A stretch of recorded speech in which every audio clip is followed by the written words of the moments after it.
Xalqımızın ən qədim adət-ənənələrindən biri olan Novruz bayramı münasibəti ilə hər il mərhum Silah Sənayesi naziri Yavər Camolovun vəsiyyəti yerinə yetirilir.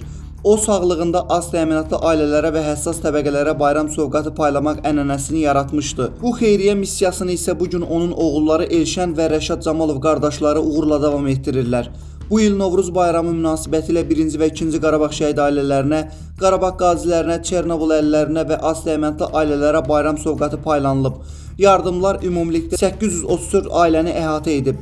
Qeyd etmək lazımdır ki, hər il bu xeyriyyə aksiyasının miqyası daha da genişlənir və daha çox ehtiyacı olan insanlara yardım edilərək onların sevincinə səbəb olunur. Bu nəcib iş həyata keçirilməsində hər il böyük dəstəyini göstərənlərdən biri də Hacı Ramil Camalovdur. Allah mərhum Yavər Camolovun ruhunu şad etsin ki, bu dünyadan köçsə də geridə belə bir xeyriyyəçilik ənənəsini qoyub getdi.